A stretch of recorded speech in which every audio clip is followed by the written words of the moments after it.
Bom dia. O tema que vos trago hoje tem que ver com o transtorno do comportamento alimentar, portanto vou falar-vos sobre anorexia e bulimia nervosas. Vamos tentar explorar o que é isto, que tipo de perturbações são estas, quais são as causas, os sintomas, a incidência, a prevalência. Vou falar-vos também de como é que começamos a detectar este tipo de perturbação a nível alimentar e, por fim, o tratamento destas doenças. A anorexia nervosa é então caracterizada por uma desordem da imagem distorcida do próprio corpo e um medo mórbido de engordar, o que leva à recusa de manter um peso minimamente normal. A característica mais evidente é a perda de peso e está associada também a uma mudança progressiva do comportamento. Portanto, a preocupação não é só com o corpo e com a perda de peso, mas também temos que denotar aqui uma mudança progressiva no comportamento. É lenta, no entanto, progressiva. Tem início com uma dieta normal, podendo também ocorrer de forma brusca como consequência de uma determinada restrição alimentar e um exercício físico intenso. Atinge 5% da população mundial, portanto é de referir que 95% são do sexo feminino e é mais comum entre os 10 e os 25 anos. Ocorre normalmente nos países desenvolvidos e não só.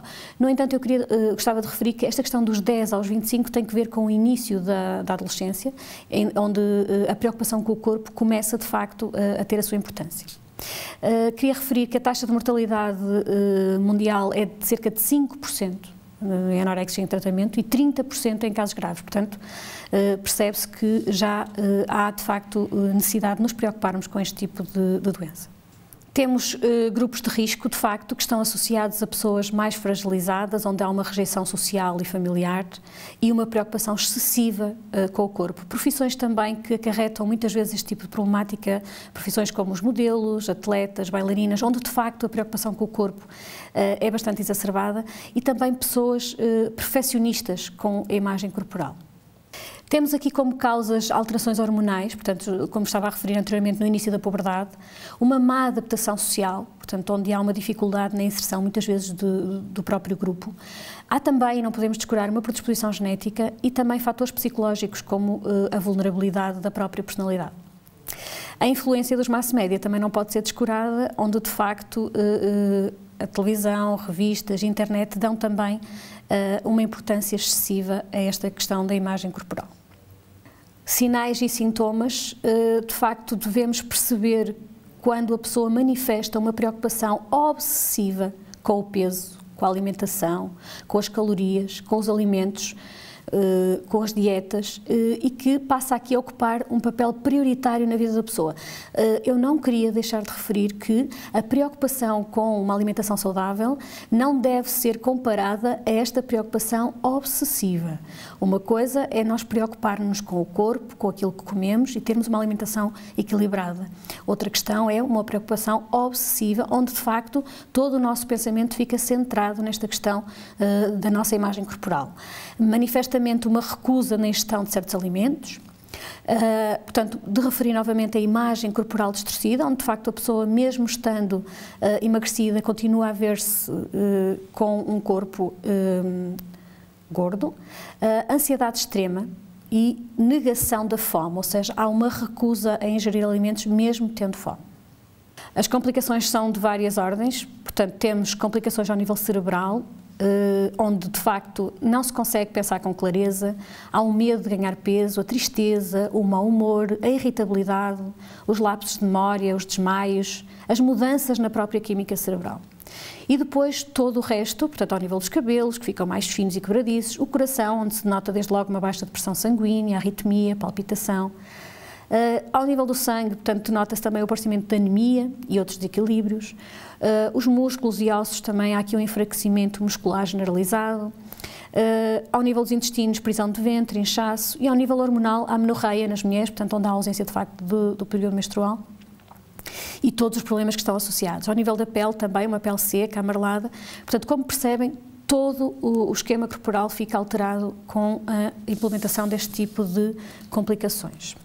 Portanto, passaríamos então à bulimia nervosa, que se distingue da anorexia, portanto, apesar de ser um distúrbio também alimentar, não é uma restrição alimentar, ou seja, onde a pessoa deixa de comer, mas sim passa a ter uma compulsão alimentar caracterizada por uma ingestão de grandes quantidades de alimentos seguida de um vómito autoinduzido.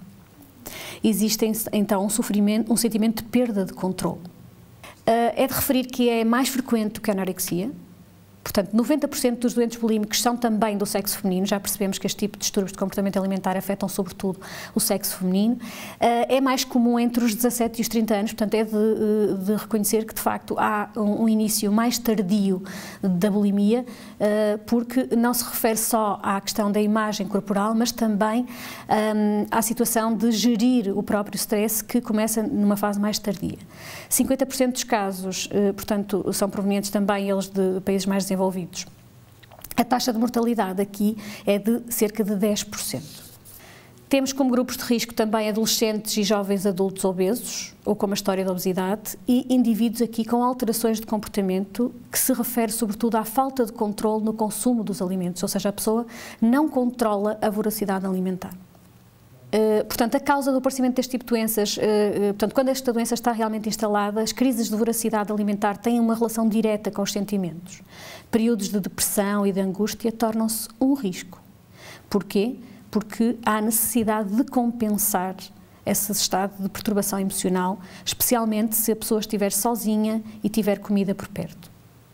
Quando é que começamos a perceber que há sinais e sintomas do instalar desta doença? Quando há uma ingestão compulsiva e descontrolada dos alimentos, seguida de sentimentos de autopunição e censura. E é aqui que ocorre posteriormente a autoindução do vómito, associada a esta culpa. Há então uma oscilação também de peso, um uso excessivo de laxantes e diuréticos, a prática de exercício físico intenso, e uma mastigação excessiva de chicletes, muitas vezes para compensar a sensação de fome. Podemos perceber aqui também irregularidade menstrual, dificuldade em dormir, fadiga, fraqueza muscular, alterações do humor, a necessidade da aprovação dos outros, o medo de não conseguir parar de comer voluntariamente, o comer às escondidas e a dificuldade de controle. Portanto, posteriormente a termos percebido, de facto, o instalar deste tipo de perturbação ao nível do comportamento alimentar, e a mim, como psicóloga, cabe-me, de facto, alertar para a necessidade do tratamento o mais precocemente possível a quando o instalar deste tipo de sinais e sintomas de transtorno ao nível do comportamento alimentar. É de referir que a terapia individual para trabalhar estas questões que estão associadas à incidência deste tipo de perturbação é importante, mas não devemos só cingir-nos à terapia individual, mas também à terapia familiar, uma vez que de facto aqui a família ocupa um papel muito importante no tratamento deste tipo de perturbação, dado o apoio que estes doentes precisam também a nível familiar, numa educação alimentar que não deve ser só individual, mas também familiar. As terapias de grupo, os grupos de apoio, é muito importante que este tipo de doentes percebam que há mais pessoas que sofrem deste tipo de transtornos e, de alguma forma, sentirem que também outras pessoas passam e sentem o mesmo que eles estão a sentir naquele momento. Para além deste tipo de terapia, portanto, individual, familiar, grupos de apoio, é de referir que deve haver também uma educação alimentar, desmistificar a ideia de que todos os alimentos engordam e, portanto, aqui entra a parte do acompanhamento por um nutricionista, para haver então uma psicoeducação a nível alimentar. Se situações extremas acontecerem, deve ser, de facto, indicado o tratamento associado ao internamento para que de facto se possa fazer um trabalho mais apertado e rigoroso neste tipo de situações. Eu terminaria dizendo que de facto numa sociedade cada vez mais exigente ao nível da imagem, alertaria os jovens para que de facto pensassem que para além da imagem nós somos muito mais do que um corpo e que deveríamos valorizar também questões mais internas e não só a questão física, que de facto me parece que é de menos importância, não retirando-lhe importância, mas de facto de menos importância no meio de facto das nossas características mais individuais.